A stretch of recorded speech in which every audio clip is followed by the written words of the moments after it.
ఇల్లు మీది రిజిస్ట్రేషన్ ఖర్చు మాది. క్రెడాయ్ ప్రివిలేజ్ కూపన్ తగ్గించుకోండి. ఈ మెగా ధమాకా ఆఫర్ పొందండి. CREDAI Vijayawada property show. నమస్తే. తెలంగాణ అసెంబ్లీ సమావేశాలు ఈ రోజు నుంచి ప్రారంభమవుతున్నాయి.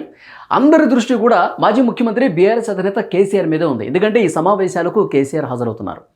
బీఆర్ఎస్ ఓటమి పాలైన తర్వాత అసెంబ్లీ ఎన్నికల్లో 2023 ఎన్నికల్లో ఓడిపోయిన తర్వాత కాంగ్రెస్ అధికారంలోకి వచ్చిన తర్వాత ఫస్ట్ టైం కేసీఆర్ గారు అసెంబ్లీ సమావేశాలకు పూర్తి స్థాయి ఈ సెషన్లో హాజరు కావడానికి సిద్ధమయ్యారు అని చెప్పి వార్తలు వస్తూ ఉన్నాయి. సో డెఫినెట్గా అందరి దృష్టి కూడా కేసీఆర్ మీదే ఉంది. కేసీఆర్ గారు ఈ సమావేశంలో ఏం చెప్పబోతున్నారు, ఏం మాట్లాడబోతున్నారు, ప్రభుత్వం మీద ఏం కార్నర్ చేయబోతున్నారు, ఆయన ప్రతిపక్ష నేతగా అసెంబ్లీలో తన వాయిస్ని ఏ విధంగా వినిపించబోతున్నారన్నది కూడా చాలా తీవ్రమైనటువంటి చర్చనీయాంశంగా మారింది. ఎందుకంటే ఆయన గత 2 దఫాలుగా కూడా 2014లో కావచ్చు, 2018లో గెలిచిన తర్వాత కావచ్చు ముఖ్యమంత్రిగానే అసెంబ్లీలో మాట్లాడారు. కానీ ప్రధాన ప్రతిపక్ష నేతగా మొట్టమొదటిసారిగా ముఖ్యమంత్రి స్థానంలో రేవంత్ రెడ్డి గారు ఉంటారు, ప్రధాన ప్రతిపక్ష నేత స్థానంలో కేసీఆర్ గారు ఉంటారు. సో పోటాపోటీగా ఈ ప్రసంగాలు ఉండబోతున్నాయి.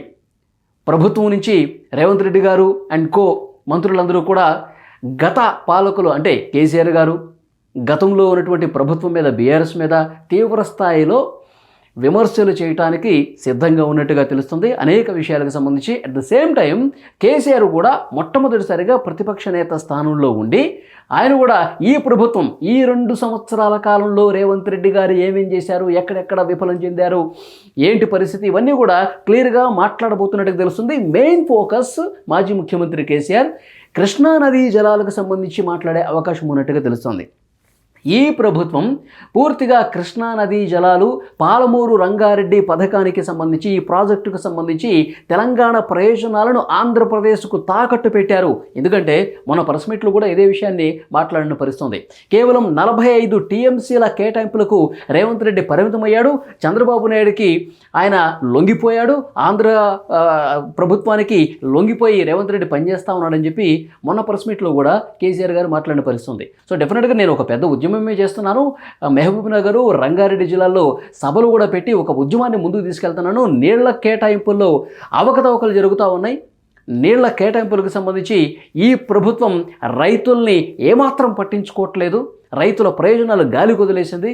సో దీని మీద ఎక్కువగా ఫోకస్ పెట్టినట్టుగా తెలుస్తుంది. ఇదే విషయాల గురించి పెద్ద స్థాయిలో ఈ అసెంబ్లీ సమావేశంలో వాడి వేడి చర్చ జరిగినట్టుగా తెలుస్తుంది. కానీ దీనికి అంతే కౌంటర్గా రేవంత్ రెడ్డి గారు కూడా తన విశ్వరూపాన్ని చూపించబోతున్నాడు.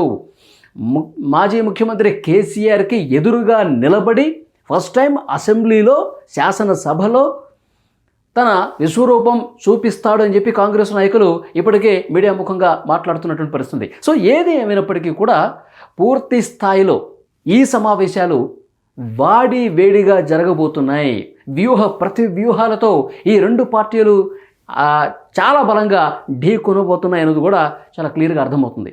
ఎందుకంటే ఇప్పటివరకు బహిరంగ సభల్లో మీడియా సమావేశాల్లో కూడా మాట్లాడుకున్నటువంటి పరిస్థితి ఉంది.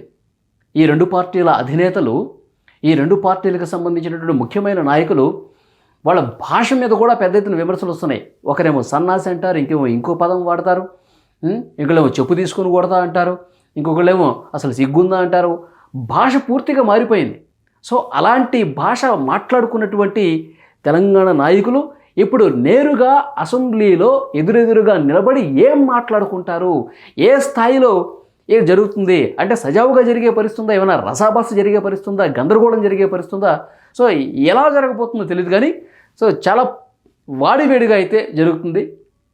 2 పార్టీల నాయకులు చాలా తీవ్రమైనటువంటి ప్రత్యారోపణలు చేసుకునే అవకాశం అయితే కనిపిస్తుంది. సో చూద్దాం, కేసీఆర్ గారు హాజరవుతున్నారు కాబట్టి పరిస్థితులు ఎలా ఉంటాయన్నది కూడా చూద్దాం.